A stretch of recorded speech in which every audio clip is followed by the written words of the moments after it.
हमारे शरीर को चलाने वाला कौन है? हमारे शरीर को चलाने वाली आत्मा होती आत्मा है। जैसे अब मोदी जी ने राम मंदिर बनवाया, तो उनको ज्यादा टाइम मिलेगा स्वर्ग में रहने के लिए। ये सही बात है, सही बात है। तो मतलब ऊपर हम नहीं जा सकते एक शरीर के साथ। हाँ, बराबर। नो एंट्री शरीर के साथ। No entry.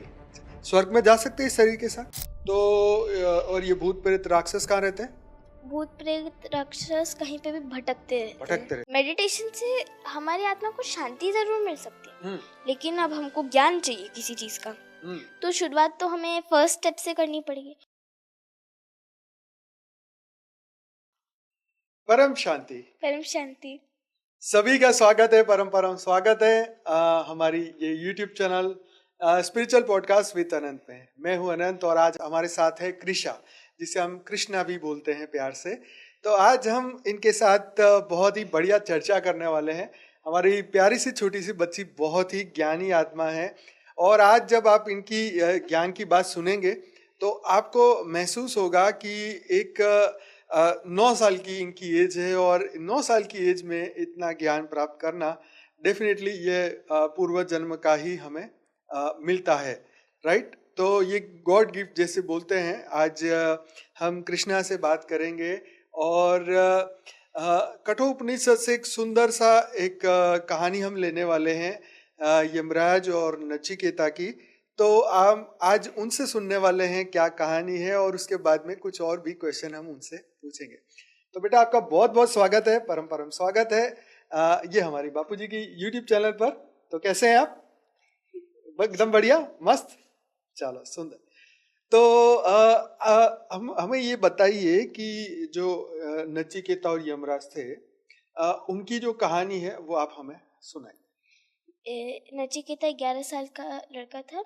उसने देखा कि उसके पिताजी ने स्वर्ग प्राप्ति के लिए एक यज्ञ रखा था। उसमें उन्होंने बहुत बड़े बड़े लोगों को बोला था और कहा था मैं अपनी पूरी संपत्ति दान में दूंगा, इसलिए बहुत लोग आए थे। अच्छा। लेकिन जब यज्ञ समाप्त हुआ तब उनने बूढ़ी गाय दे दी। अच्छा। जो दूध भी नहीं देती थी। अच्छा। और बीमार भी बहुत थी। ब्राह्मणों को दान में दी। हाँ। तो नचिकेता ने बोला कि पिताजी आपने कहा था कि आप पूरी संपत्ति दान में दोगे, आप बूढ़ी गाय दान में दे रहे हो, और व्यक्ति को तो वही वस्तु दान में देनी चाहिए जो उसे सबसे ज्यादा प्रिय हो, और आपको सबसे ज्यादा प्रिय तो मैं हूँ, तो आप मुझे किसको दान में दोगे? इसका नचिकेता के पिताजी ने कोई जवाब नहीं दिया, लेकिन नचिकेता बार बार यही प्रश्न पूछता रहा। तो क्रोध में आकर नचिकेता के पिताजी ने बोला कि मैं तुझे यमराज को मैं दान में देता हूँ। अच्छा, मतलब नचिकेता को ही दान में दे रहे हैं यमराज को? हाँ। गुस्से में आके बोल दिया। हाँ। तो उन्हें बाद में अपनी भूल समझ आई और उन्होंने कहा कि नहीं, मैंने गलती से ही बोल दिया। लेकिन नचिकेता ने कहा अगर आप यही चाहते तो मैं चला जाता हूँ यमराज जी के पास। तो वो उधर चला गया। फिर उधर उससे द्वार के बाहर यमदूत मिले। अच्छा। तो उन्होंने उसे बहुत डराया धमकाया, और बाद में उसकी हिम्मत देखकर बोला कि अभी यमराज जी बाहर गए हैं। हाँ। 3 दिन के बाद आएंगे। हाँ। नचिकेता भूखा प्यासा 3 दिन तक वहीं यमलोक के द्वार पे बैठा रहा। अच्छा। तो तीसरे दिन जब यमराज जी वापस आए तो उन्होंने यमदूतों से सारी खबर ली, और फिर उन्होंने नचिकेता को बुलाया और कहा कि ये मृत्यु के बाद का लोक है, इधर मृत्यु के बाद ही रह सकते हैं, तो अभी तो तू यहाँ नहीं रह सकता, लेकिन तेरे पेशेंस से मैं बहुत खुश हुआ, तो मैं तेरे को 3 वरदान देता हूँ, मांग ले जो मांगने। तो नचिकेता ने पहले मांगा कि उनके पिताजी का क्रोध शांत हो जाए। दूसरा, स्वर्ग प्राप्ति के लिए उन्होंने हवन किया था, लेकिन उसमें स्वर्ग प्राप्ति कर कैसे सकते हैं? तो यमराज जी ने उस पर बोला मनुष्य के अच्छे कर्म ही उसे स्वर्ग प्राप्ति करवा सकते हैं। बराबर। और फिर तीसरा प्रश्न पूछने के लिए, तीसरा वरदान लेने के लिए कहा, तो नचिकेता ने जीवन के बाद का यानी मृत्यु के बाद का रहस्य पूछा। हाँ। तो यमराज जी ने कहा कि नहीं, ये समझाना तो बहुत कठिन है, और उनको नचिकेता से ये प्रश्न की एक्सपेक्टेशन भी नहीं थी। उन्होंने कहा कि तू ये ले ले, स्वर्ग का राजा बन जा। और नचिकेता ने कहा कि ये सब तो मेरे पास एक समय तक ही रहेगा, जो मेरे को ज्ञानी बना सकता है मैं वैसी चीज ढूंढूंगा जो हमेशा मेरे पास रहेगी। तो यमराज जी ने कहा ठीक है बता दो। उन्होंने कहा कि जब भी कोई भी जन्म लेता है तो धरती पे जाने के लिए वो एक समय तय करते हैं, अगर जब वो समय पूरा हो जाता है तब वो धरती से उठ जाते हैं। तो नचिकेता ने बहुत मासूमियत से पूछा कि ये मृत्यु इन लोगों को पीड़ा नहीं देती? तो यमराज ने बोला, जो अच्छे कर्म करता है, किसी को परेशान नहीं करता, उसको मृत्यु पीड़ा नहीं देती। जो सबको परेशान करता है, बहुत बुरे कर्म करता है, उसको मृत्यु पीड़ा देती है। उसके बाद नचिकेता वापस अपने पिताजी के पास गया और बहुत बड़ा ज्ञानी बना। Okay, right. तो यमराज ने उनको बहुत सारे प्रलोभन दिए कि तू इसका जवाब भूल जा और अपने जाके अपना मैं तेरे को और चीजें दे देता हूँ उसके बदले में। स्वर्ग का राजा बना दो, हाँ, धरती का राजा बना दूं, सब कुछ दे दूं। तो वो माना नहीं। नहीं। क्यों? ऐसा कारण क्या था? उसको क्या ऐसा लगा? नचिकेता अपने पूर्व जन्म में बहुत ज्ञानी आत्मा रही होगी जी। तो उसको ये भी पता था कि ये सारी चीजें एक ही समय तक रहेंगी। ओके। जो हमको फायदा खत्म होने वाली चीज है, परमानेंट नहीं है। हाँ। अच्छा। तो नचिकेता चाहता था परमानेंट, हाँ, जो अनंत काल तक रहे। हाँ, जो उसको उसके इस जन्म में फायदा करे। ओके, बराबर। तो उसने ये सारे प्रश्न पूछे यमराज जी से। ओके। तो उसके बाद फिर नचिकेता को 3 वरदान दिए, और वो 3 वरदान, एक तो उनके पिता का क्रोध शांत हो जाए, दूसरा उनको आत्मज्ञान मिल जाए, है ना, ब्रह्म ज्ञान मिल जाए। नहीं, तीसरा वरदान की स्वर्ग की प्राप्ति कैसे होगी, तो उसमें यमराज जी ने बताया कि मनुष्य के अच्छे कर्म ही स्वर्ग प्राप्ति का मार्ग है। बराबर, तो उनको ज्ञान मिला। ठीक है। और तीसरा जो था वरदान कि मृत्यु के बाद क्या होता है, उसको भी उनका ज्ञान दिया, है ना? Yes, yes. तो बाद में नचिकेता जो है बहुत फेमस हो गए। तो आगे बढ़ते हैं। तो बताइए कि कर्म क्या होते हैं? कर्म जो हम कार्य करते हैं जी, उन्हें हम कर्म कहते हैं। ठीक है। तो जैसे अर्जुन ने महाभारत में अपना कर्म किया, उधर उसने भगवान की याद में इतने लोगों को मारा, इसलिए उसको पाप नहीं हुआ, क्योंकि वो अपना कर्म कर रहा था। कर्तव्य पालन। यस। जो कर्तव्य पालन करता है वो बंधन से रहित होता है। हाँ, सही बात है आपकी। जैसे पुलिस है तो कोई चोर को मारेगी तो उसको फांसी नहीं होगी, लेकिन एक आम इंसान मारेगा तो उसको फांसी होगी। बिल्कुल सही कहा। अच्छा, कर्म का फल क्या क्या हो सकता है? कर्म का फल, अच्छे कर्मों का क्या फल मिलेगा, बुरे कर्मों का क्या मिलेगा? अच्छे कर्म करते हैं तो हमें स्वर्ग प्राप्ति हो सकती है, जीव मुक्ति ऐसे ही हो सकता है। और बुरे कर्म करने पे नरक में जाना पड़ता है। अच्छा। और फिर भूत प्रेत बन जाते हैं। अच्छा, ऐसा होता है। स्वर्ग कहाँ पर है? स्वर्ग धरती से ऊपर तीसरे लोक पर। तीसरे लोक में, भूलोक, भुवरलोक और स्वलोक। ओके। और नर्क कहाँ पर है? नर्क धरती से 3 लोक नीचे। अच्छा, वो पाताल तल, तलातल, रसातल, पाताल, वहीं पर। ठीक है। तो आपको अगर आपको जैसे किसी को ये ज्ञान प्राप्त करना हो तो वो आपको प्रश्न पूछेगा कि आत्मा क्या होती है, तो आप क्या जवाब देंगे? आत्मा हमारे शरीर को चलाने वाला कौन है? हमारे शरीर को चलाने वाली आत्मा होती है। तो ऐसे बोलते हैं, हमारे शास्त्रों में लिखा है कि जब तक मनुष्य में इच्छाएं, कामनाएं, वासनाएं होती है तब तक उसके जन्म चलते ही रहते हैं। तो कर्म बंधन क्या है? किसी भी फल की इच्छा से करे जाने वाले अच्छे या बुरे कर्म हमको बंधन में डाल देते हैं। ओके। उन्हें ही कर्म बंधन कहते हैं। ठीक है। और आत्मज्ञान क्या है? हम कौन हैं, हम कहाँ से आए हैं, हम क्यों आए हैं, इन सब को बताने वाले, इन सब का अनुभव कराने वाले ज्ञान को ही आत्मज्ञान कहते हैं। ओके।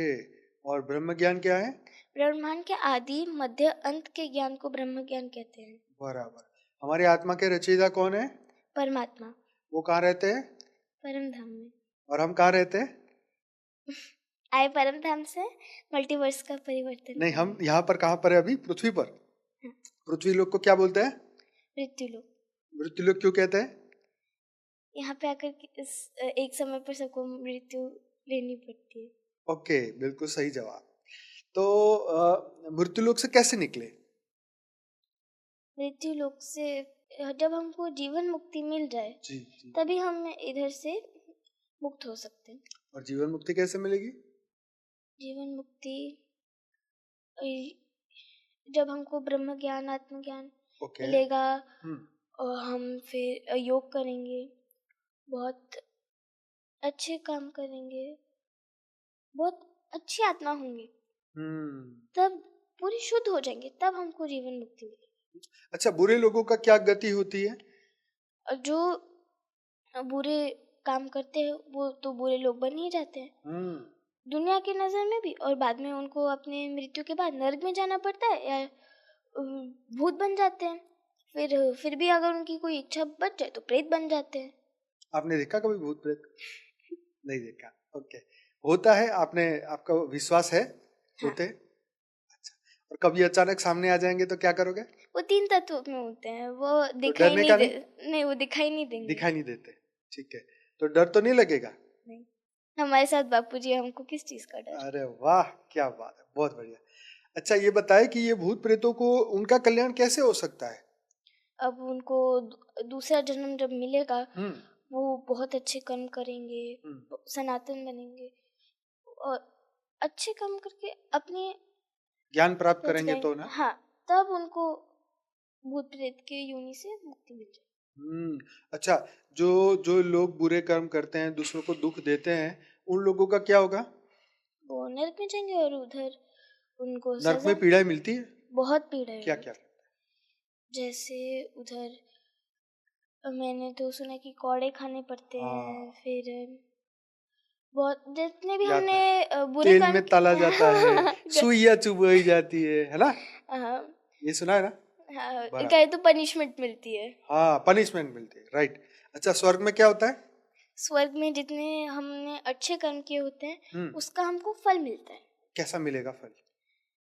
जैसे सोने के महल मिलेंगे, प्लेन मिलेगा उड़ने के लिए, और विमान मिलेगा, और फिर महल मिलेंगे बहुत अच्छे अच्छे, दिव्य देह मिलेगा, हमारा प्रकाश का शरीर। हाँ, लेकिन वो भी एक लिमिटेड टाइम तक है, वापस आना ही पड़ेगा। अच्छा, कितने समय तक?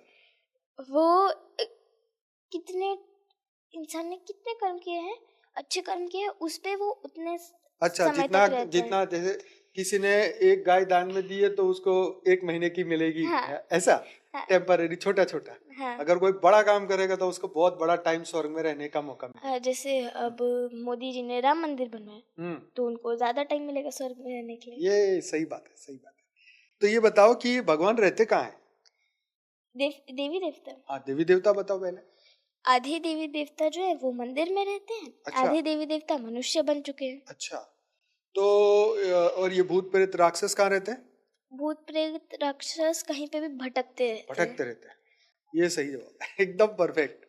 अच्छा, तो भगवान कहाँ रहते हैं? स्वर्ग में रहते हैं? मंदिर में। भगवान तो ऊपर रहते हैं ना, इससे भी ऊपर देवता रहते हैं ना स्वर्ग में तो। अच्छा, हमारे ब्रह्मांड में कितने लोग हैं?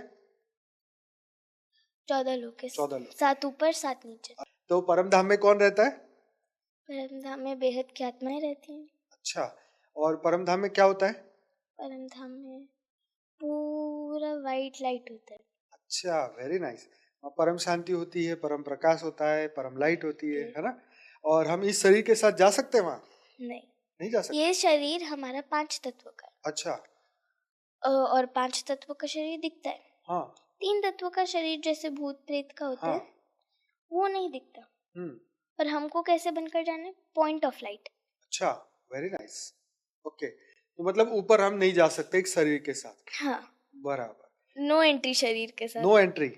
स्वर्ग में जा सकते हैं शरीर के साथ? नहीं, वहां भी नहीं जा सकते। अच्छा, जाती है तो सिर्फ आत्मा जाती है। आत्मा जाती है। तो आप रामायण के बारे में क्या जानते हैं? रामायण के बारे में, राम कब हुए? पहले तो कौन से काल में आए? कितने युग होते हैं धरती पर? 4 युग। 4 युग, नाम बताइए। सतयुग, त्रेता, द्वापर, कलयुग। तो राम कब आए? त्रेता। और कृष्ण कब आए? द्वापर। राम ने धरती पर आके, भगवान राम ने धरती पे आके क्या कौन सा बड़ा काम किया? रावण को मारा और जितने भी अयोध्या, पूरे संसार को रावण के कहर से बचा लिया। अरे वाह, क्या बात है। और फिर उनको मर्यादा पुरुषोत्तम भी कहते हैं। उनने जितने भी असुरों का वध किया सबका बहुत आदर से अंतिम संस्कार भी किया। अरे वाह, क्या बात है। और वो बहुत अच्छे राजा भी थे। लेकिन उनने भी एक समय तय किया था अच्छा, धरती पे रहने का। अच्छा, उस समय खत्म होते ही उनको भी जाना पड़ा। अच्छा, वो भी चले गए। ओके, तो मुझे ये बताओ कि राम और रावण का युद्ध क्यों हुआ? अब अगर हम जो रामायण टीवी पे देखे उसमें कहते हैं कि रावण ने एक बाबा का भेष ले लिया और सीता माँ के कुटिया के आगे जाकर बोले कि वृक्षान दे दे। तो सीता माँ अब लक्ष्मण जी तो गए थे राम जी को लेने, क्योंकि सीता माँ ने उनको भेजा था सोने का हिरण लेने। तो उधर लक्ष्मण रेखा बनी थी। तो सीता माँ ने कहा कि बाबा आप रेखा के अंदर आ जाओ, मैं आपको दे दूंगी। लेकिन वो रेखा से तो करंट आ रहे थे, तो वो रावण अंदर नहीं जा पाया। तो सीता माता को वो रेखा पार करके वृक्षाम देने गए। तो अचानक ही रावण ने अपना असली फेस ले लिया और सीता माता का हरण कर लिया। फिर राम जी ने पूरी वानर सेना की मदद लेकर, सुग्रीव की मदद लेकर, और जो सुग्रीव अपने भाई से बच रहे थे वाली से, उनको चुपके से वध कर वो पूरी सेना की मदद लेकर राम सेतु बनाया। फिर उसके बाद उन्हें रावण का युद्ध किया, सीता माता को फिर उधर से छुड़ाया। लेकिन तब अयोध्या की प्रजा ने बोला कि रावण के महल में वो रह रही थी, तो वो तो ऐसे अशुद्ध हुई। लेकिन उनने महल के बाहर आती सबसे पहले अपनी अग्नि परीक्षा दी थी। लेकिन उनको उस अयोध्या वापस आने के बाद वापस से वनवास पे जाना पड़ा था अपनी शुद्धि का वो दिन। तो जब वो वापस महल आई अपनी शुद्धि दिखाने के लिए, तब उनने कह दिया कि अब मैं संसार से परेशान आ गई हूँ, मेरी जो माता है धरती माँ वो मेरे को संभाले। और ऐसे सीता माँ भी चली गई। उसके कुछ दिनों के बाद राम जी का भी समय आ गया, वो भी चले गए। लक्ष्मण, और जब उनको यमदूत आए थे बताने कि अब आपके जाने का समय हुआ है, तो राम जी ने कहा था कि कोई कक्ष के अंदर नहीं आएगा। तो लक्ष्मण जी आ गए, तो उनको तो सजा के अनुसार वो उनने भी नदी में कर, या फिर राम जी ने भी अब हनुमान जी तो उनको जाने देते नहीं, तो उनने अपनी जो अंगूठी थी वो पाताल में डाली और बोला कि मेरी अंगूठी गिर गई, तो जाओ लेकर आ जाओ। तो हनुमान जी गए उधर, उनको इतनी सारी अंगूठियां दिखी। तो उधर एक था, उसने बोला कि हर युग में ये गिरती रहती है अंगूठियां, और आप हर युग में आते हो लेने। और उतने देर में तो राम जी चले भी गए, उन्हें विसर्जित हो गए। तो उसके बाद तो हनुमान जी को तो उन्हें अमर रहने का वरदान दिया था। फिर करते करते त्रेता युग खत्म हो गया। ओह, वेरी नाइस।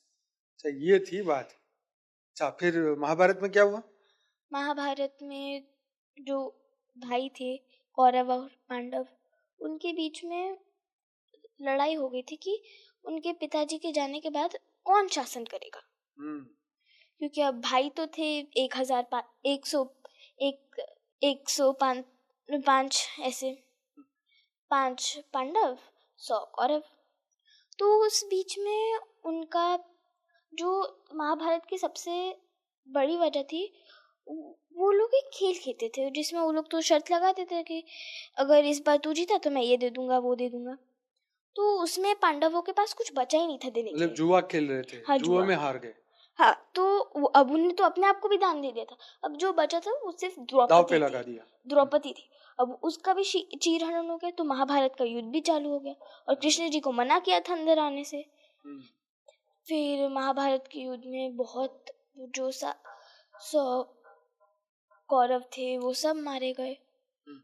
तो जो उनकी माँ थी उनने बोला कि जैसे आज मेरे कुल का विनाश हुआ है वैसे ही तुम्हारे कुल का विनाश होगा। उन्हें श्राप दे दिया कृष्ण जी को, तो उनको भी अपनी द्वारिका डुबानी पड़ी थी।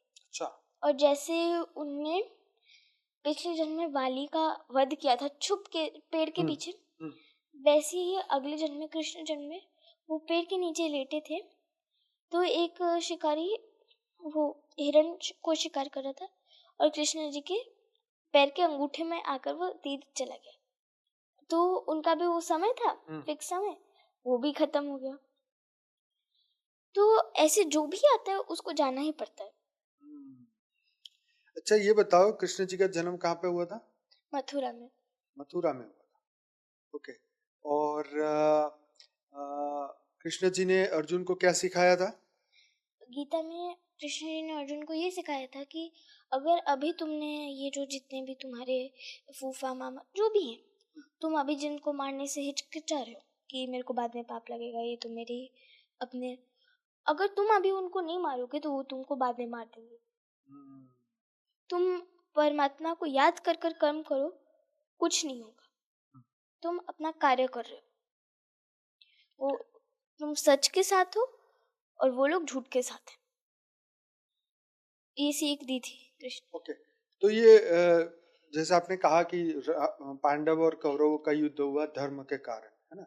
वो धर्म में चल रहे थे, वो धर्म पे चल रहे थे। भगवान कृष्ण ने उनको बताया कि तुम धर्म पे चलोगे और तुम अपना कर्म करोगे तो फिर तुम्हें पाप नहीं लगेगा, और ये तो पापी है, इन्होंने बहुत पाप किया है, इसलिए तुझे सजा देनी पड़ेगी। बराबर, बहुत बढ़िया। अच्छा ये बताओ कि मनुष्य के अंदर जो डर होता है वो डर कैसे खत्म होगा? डर, जैसे किस चीज का डर? जैसे किसी को मृत्यु का डर लगता है, किसी को एक्सीडेंट का डर लगता है, किसी को चोरी का डर लगता है, कोई भी तरीके का डर। मनुष्य जैसे डरता रहता है ना कि मेरे साथ ये हो जाएगा, वो हो जाएगा, तो ये डर कैसे खत्म होगा? अब डर, जैसे आपने कहा चोरी का डर, हम्म, अब चोरी करेंगे तो सजा तो मिलेगी, हम्म, चोरी करेंगे तो फांसी मिलेगी। बराबर। अब चोरी और मृत्यु का डर तो हुआ। हम्म, अगर हम गलत काम करेंगे ही नहीं तो हमें किसी चीज की डर ही नहीं होनी चाहिए। Very nice. अगर हम कुछ गलत काम करेंगे जिससे हमको हम्म, पुलिस के द्वारा बंदूक से या फांसी से किसी भी चीज से ऐसे मरना पड़े जो हमको पीड़ा दे, वैसा काम हमें करना ही नहीं है। अगर हम अच्छे कर्म करेंगे और हमारी जब नेचुरली मृत्यु होगी हम्म। तब हमको कोई डर नहीं रहेगा, कोई पीड़ा नहीं होगी, ऐसा रहता है। अच्छा अगर हम नया जन्म लेना ना चाहें तो फिर हमें क्या करना चाहिए? अगर हमें नया जन्म नहीं लेना तो उसके लिए हमको जीवन मुक्त होना पड़ता है। बराबर। तो उसके लिए आत्मज्ञान, ब्रह्म ज्ञान, फिर अच्छे कर्म और बहुत योग तपस्या सब करके हमको जब जीवन मुक्ति मिलेगी तब हम वापस जन्म ले लेंगे, वरना तो वही साइकिल चलता रहेगा। चलता रहेगा। अच्छा योग कैसे करते हैं? योग अपनी आंखें बंद करके, बापूजी को याद करके, माँ बापूजी को याद करके, अपने ये जो शरीर है उसको एकदम पॉइंट ऑफ लाइट देखकर, बहुत हल्का महसूस कर कर योग में लग जाते हैं। योग करने से क्या फायदा होता है? योग करने से जैसे बहुत हम चिड़चिड़े हो जाते हैं, गुस्सा हो जाते हैं, वो कम होगा। योग करने के फायदे बहुत है ना। बराबर। आप अब करते हैं? अच्छा लगता है? पढ़ाई करते हैं स्कूल में? हाँ, नंबर बनाते हैं? सेकंड? कौन सा नंबर? फर्स्ट सेकंड कौन सी क्लास में पढ़ते हो? फोर्थ। फोर्थ में। Very nice. गुजराती में फर्स्ट, बाकी सब्जेक्ट में सेकंड। तो आपकी फ्रेंड्स जो भी है स्कूल में, अगर वो शरारत करते हैं या कुछ ऐसा करते हैं तो आप उनको शिक्षा देते हो, ऐसे समझाते हो? जैसे वो मान जाए जैसे वो मान जाए। मानते? नहीं मानते? नहीं मानते। अच्छा तो अच्छा। हम नॉर्मल बच्चों की क्या सुनेंगे? बराबर। नहीं तेरी खास फ्रेंड होगी ना, उसको तो कहती होगी। नहीं, नहीं? हमारा सेक्शन ही अलग है। अच्छा। चलो गुड। तो आगे से ऐसे तेरी जो भी फ्रेंड बने उनको ये सब सिखाना। मैं किसी को भी सिखाने जो बोलते हाँ। नहीं मेरे को सोना है, सिर दर्द हो रहा है, उनके पास सारे बहाने होते हैं। अच्छा बहाने होते हैं। हाँ, हाँ इसका मतलब उनके मम्मी पापा सुनाते नहीं होंगे ना उनको ये सब बातें, और अभी इसलिए तो सिर दर्द होता है उनको। हाँ। अब और अभी के लोगों को शांति चाहिए तो वो मेडिटेशन ज्यादा करते हैं। अभी धर्म के मार्ग पे ज्यादा कोई नहीं चलता। नहीं चलता है? हाँ, फिर क्या करते हो आप? तो क्या ही बुरा कर, लगता है? हाँ बुरा लगता लगता है? है। हमारा क्या मन करता सनातन है? धर्म है डंडा लेके मारो। अब कर तो कुछ नहीं सकती, हाँ, ये बात सही है। लेकिन मेडिटेशन से हमारी आत्मा को शांति जरूर मिल सकती है, हम्म लेकिन अब हमको ज्ञान चाहिए किसी चीज का, हम्म तो शुरुआत तो हमें फर्स्ट स्टेप से करनी पड़ेगी। बिल्कुल। अब हमको एक सीढ़ी चढ़नी है, तो हम ऐसा नहीं है ना कि उड़ के सीधा चले जाएंगे, राइट। एक एक कदम करके करना पड़ेगा। हम्म जैसे बापूजी ने भी सबसे पहले भक्ति से चालू किया, फिर बीके पीबीके, फिर परम शांति में। बराबर, वेरी नाइस। तो आपने शुरुआत कैसे करी? शुरुआत भक्ति से। अच्छा, किसकी भक्ति करते थे आप? सारे देवी देव सबकी। हाँ, फिर ज्ञान कैसे सुनने लगे? मम्मी, जब मैं 3 साल की थी तब मम्मी ज्ञान सुनती थी, लेकिन तब उतना विश्वास नहीं होता था, और मैं भी खुद छोटी थी, कुछ समझ तो आता नहीं था। फिर कब से समझ में आने लगा? फिर धीरे धीरे जब मैं 5-6 साल की हुई तब से समझ आने लगा। अच्छा। फिर हम धीरे धीरे पूरा समझ आया, भक्ति छोड़ी, और फिर पूरा ज्ञान जब समझ में आया कि जो भक्ति है वो पहला कदम है, तो ऐसे ही बहुत सारे कदम होते हैं। राइट। और जब हम वो स्टेप्स चलते हैं तब शुरुआत में हार्ड लगते हैं। अब बापूजी ने प्लेलिस्ट बनाई है ताकि जो नए बच्चे आए, जब हम उठ जाए और नए बच्चे आए जिनको शांति चाहिए रही, अब बापूजी तो मिलेंगे नहीं जो ज्ञान देंगे, बराबर। तो वही अब बापूजी ने इतनी सारी सीरीज बनाई ताकि उनको समझ में आएगा। बराबर। अब अगर सीधे कोई भी नई आत्मा है और बापूजी का कोई भी जैसे क्या भारत बचेगा वो वाला वीडियो देखे, अब तो तब तो एकदम डर, मन में डर बैठ जाएगा और कुछ समझ भी नहीं आएगा। तो उसके लिए हमको फर्स्ट स्टेप सेकंड स्टेप ऐसे करना पड़ता है। अच्छा, आपने सेकंड स्टेप में क्या सीखा मम्मी से? सेकंड स्टेप में ज्ञान में जैसे आपको सुनाती थी, तो आपको क्या अच्छा लगता था ज्ञान में? फर्स्ट स्टेप तो भक्ति था। हाँ, ठीक है। सेकंड स्टेप जो हुआ वो था मेरे टाइप पे मम्मी का परम शांति मंत्र बजाना। अच्छा। फिर धीरे धीरे वो मंत्र याद होने लगा। थर्ड स्टेप पे थोड़े से बेसिक वीडियोस देखे, जैसे गाइडेड मेडिटेशन दीदी का, 5 मिनट्स का मेडिटेशन, 10 मिनट्स का मेडिटेशन करते करते फिर थर्ड स्टेप पे मेडिटेशन सीखा। फोर्थ स्टेप पे थोड़ा थोड़ा ज्ञान समझ में आया। फिफ्थ स्टेप पे फिर समझ आने लगा। Very nice. तो आपको ऐसे आपको अपने में और अपनी फ्रेंड में क्या फर्क लगता है? क्योंकि आप ज्ञान योग सब करते हैं और वो तो कुछ नहीं करते, तो आपको और उनमें क्या अंतर दिखता है? मैं कभी किसी को उतना नोटिस नहीं करती। Very nice. हमें हमारे ऊपर काम करना, दूसरा क्या कर रहा है उसके ऊपर नहीं। ओके। अच्छा, वो तुम पे गुस्सा करके तुम क्या करोगे स्कूल में? कुछ बोला क्या? अच्छा, ऐसे? अरे वाह, इग्नोर करती हूँ इग्नोर सीधा। माय फ्रेंड, क्या बात है, क्या बात है। अच्छा, और टीचर गुस्सा करे फिर? टीचर गुस्सा करे तो सोचती हूँ ठीक है मेरे भले के लिए था। तो ये तो स्कूलों में तो ऐसा ही होता है। हमारे स्कूलों में तो पकड़ के ये पीटते थे, ये पीटते थे, पूछो ही नहीं बात। आपके स्कूलों में तो कोई डर ही नहीं है, अब तो मजे ही मजे है ना? अच्छा, टीचर कुछ सिखाते हैं स्कूल में ये ज्ञान के बारे में, या ऐसे रामायण महाभारत कहानी कोई ऐसा जैसे सुनाते? मेरा जो स्कूल है हाँ। वो सनातन स्कूल है। अच्छा, ये बताओ कि इसके सिवाय हम बात करते हैं कि जब आप योग करते हैं तो आपको कैसा अंदर से कैसा अनुभव होता है? लगता है कि हमारी जो बॉडी है, स्टार्टिंग में लगता है कि हम बहुत लाइट हो रहे हैं। नींद आती? स्टार्टिंग में आती है? थी। कभी कभी अच्छा, नींद सो भी जाती? हाँ। अच्छा। फिर पता चले अगले दिन एग्जाम है और पढ़ाई नहीं की हो। अच्छा, तो फिर एग्जाम है तो फिर पढ़ना पड़ेगा ना? अच्छा, ये बताओ कि अगर किसी ने ज्ञान सीखना है तो वो क्या सीखे? क्या सबसे पहले सीखे? आत्मा के बारे में, परमात्मा के बारे में, कर्म, थियरी ऑफ कर्म के बारे में, लाइफ आफ्टर डेथ के बारे में, क्या क्या जानना चाहिए उसे? जो सबसे बेसिक हो सबसे पहले, यानी जो मेडिटेशन कैसे करे वो तो अच्छा। आजकल सब जान ही रहे, तो अभी वो करने की जरूरत नहीं। तो हमें सबसे पहले समझना पड़ेगा कर्म क्या है, क्योंकि उसके हिसाब से हमको स्वर्ग नर्क मुक्ति जीवन मुक्ति वैसे मिलती है। भूत प्रेत बनेंगे, क्या बनेंगे, है ना? तो वो हमारे कर्म पे डिपेंड करता है। बराबर। फिर कर्म बंधन, हम कोई कर्म बंधन बांध तो नहीं रहे हैं कि कुछ फल की इच्छा में अच्छा बुरा कर्म नहीं कर रहे हैं, तो वो रोकना पड़ता है। मैंने अभी सोच रही थी मैं कि अच्छा तो हम पढ़ते क्यों हैं? पढ़ते तो एग्जाम में मार्क्स पाने के लिए, तो वो भी तो हम फल पाने के लिए कर रहे, तो वो कर्म बंधन नहीं हुआ। तो एग्जाम ही मत दो। अरे ऐसा थोड़ी ना होता है, ये देखो जीवन के पड़ाव है, वो हमें धीरे धीरे करके वो आगे करना पड़ेगा। हाँ देखो ऐसा है कि हर बार टॉप आना या फर्स्ट आना जरूरी नहीं होता है ना। लौकिक अलौकिक दोनों बैलेंस करके। Very nice. तो ये बहुत जरूरी है।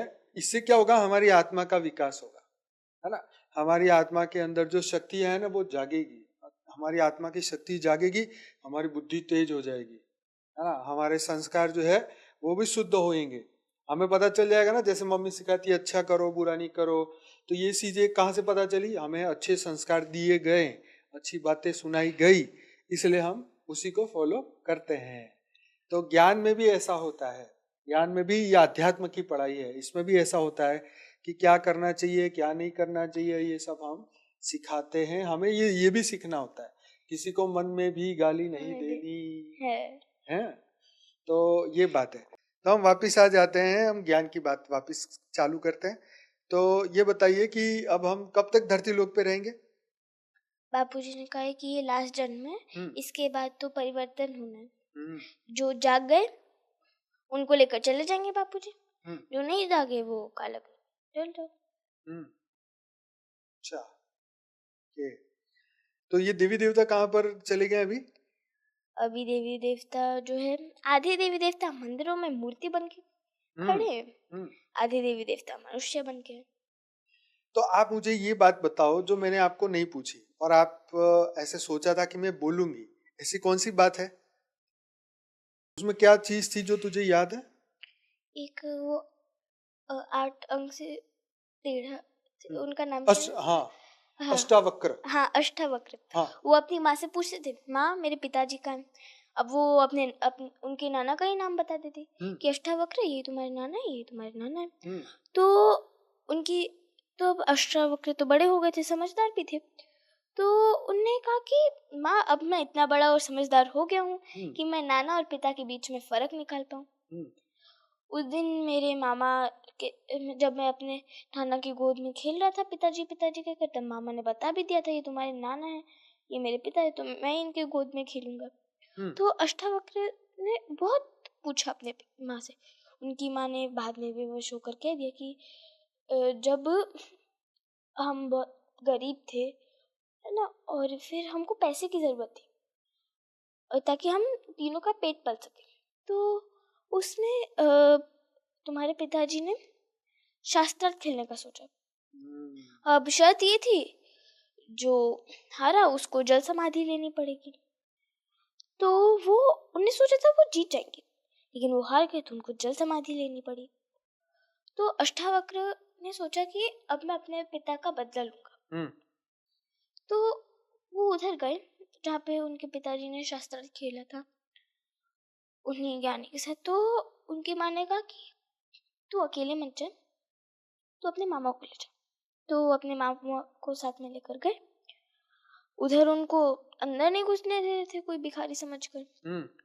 तो लेकिन उन्होंने कहा कि मैं शास्त्र खेलने आया, तो उनको जाने दिया। राजा ने कहा कि आने दो। तो जब उन्होंने शास्त्र खेलना चालू किया तो अष्टावक्र का एक एक प्रश्न सही होते जा रहा था। अब लास्ट में वो जो ज्ञानी थे जिनने उनके पिताजी को जल समाधि दिलवाई थी, वो हार गए।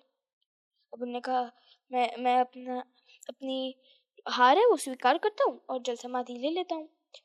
तो अष्टावक्र ने कहा कि मैं यहाँ पे आपको जल समाधि दिलवाने नहीं आया हूँ, मैं यहाँ पे अपने पिता की आत्मा को ये दिखाने आया हूँ कि उनका बेटा जो वो जिससे हारे थे उनसे जीत कर आया है। अच्छा ये जीता, ये बताना चाहता।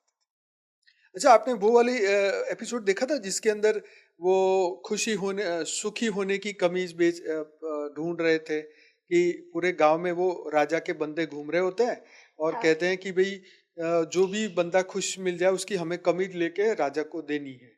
देखा था वो एपिसोड?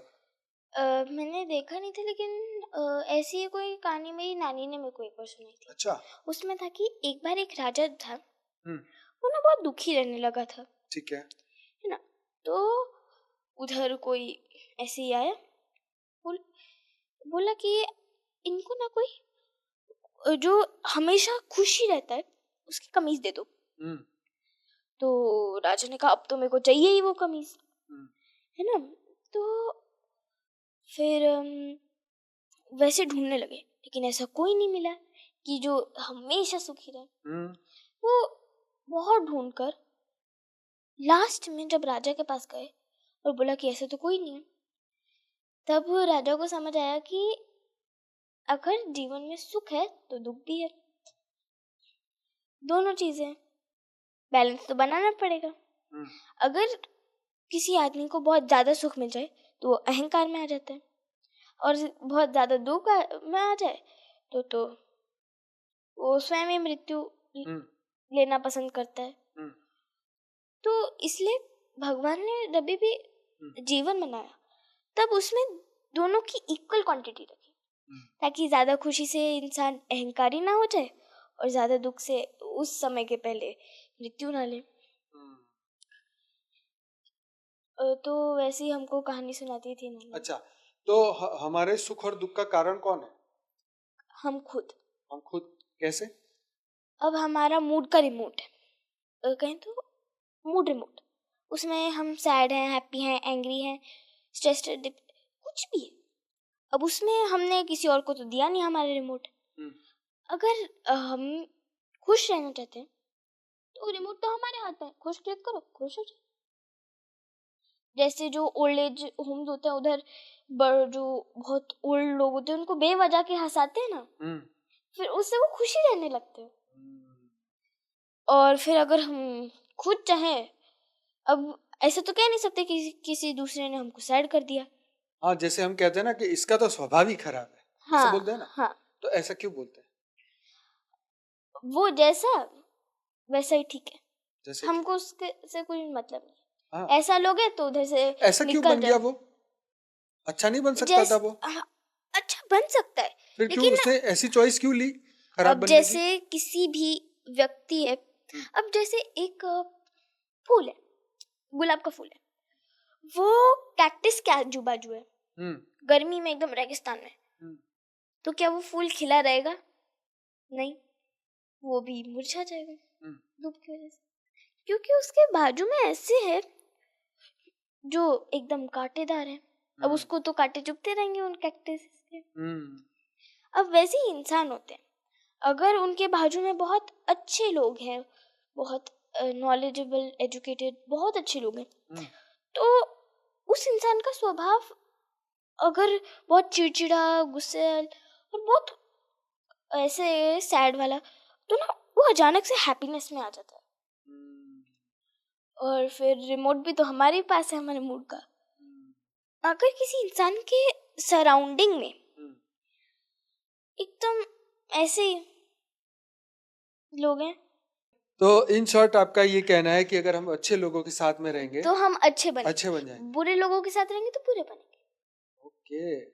और अब बुरे लोग जबरदस्ती चिपक जाएं तो आके कि नहीं अब तुम हमारे जैसे ही बनोगे, फिर क्या करें? ऐसे तो बहुत वो है, चिपकू लोग तो बहुत है। मैं बताऊं क्या करती हूँ? 2 रास्ते होते हैं। अगर वो आपसे एकदम अटैच हो रहे हैं तो सबसे पहले तो उनको अपने से दूर करो। अगर वो आप उनसे एकदम अटैच हो गए और अगर वो कहीं पे भी चले गए तो सबसे ज्यादा दुख आपको होगा। अच्छा, उसको तो दुख होगा नहीं। तो एकदम अटैचमेंट में मत रखो। और ऐसे जो बुरे लोग हैं जो आपसे एकदम चिपक रहे हैं, उनको बोलो कि मैं किसको अपना फ्रेंड बनाना चाहता हूँ, वो मेरी मर्जी। बराबर। अगर तो अब वो आपको फोर्स तो कर नहीं सकता कि बनो बनो बनो बनो, इसलिए तो उनसे दूर ही रहना है। ये सही है, ये सही है। बहुत बढ़िया। तो आज का ये एपिसोड आप सभी लोगों को, दिव्य आत्माओं को कैसा लगा जरूर से आप हमें बताइएगा। वीडियो के नीचे कमेंट में जरूर से और भी क्वेश्चन लिखिएगा जो आप पूछना चाहते हैं इससे, और नया एपिसोड बनाएंगे जिसमें और भी क्वेश्चन पूछेंगे और कृष्णा को और भी हम तंग करेंगे, और जो भी सीखा है तंग करना नहीं लगा। नहीं लगा? मजा आया? अच्छा ठीक है, फिर तो दोबारा से फिर से बुलाएंगे आपको, ठीक है? तो ये तो थी बहुत सारी स्कूल की बातें, घर की बातें, मम्मी की बातें, ज्ञान की बातें, आत्मज्ञान की बातें। तो देखो, जब हम किसी बच्चे से बात करते हैं ज्ञान की, तो साथ में बहुत सारी चीज़ें भी हमें साइकोलॉजी के हिसाब से हमें समझ भी आती है कि किस तरीके के माहौल में आज स्टूडेंट्स जो बच्चे हैं वो रहते हैं, पढ़ते हैं।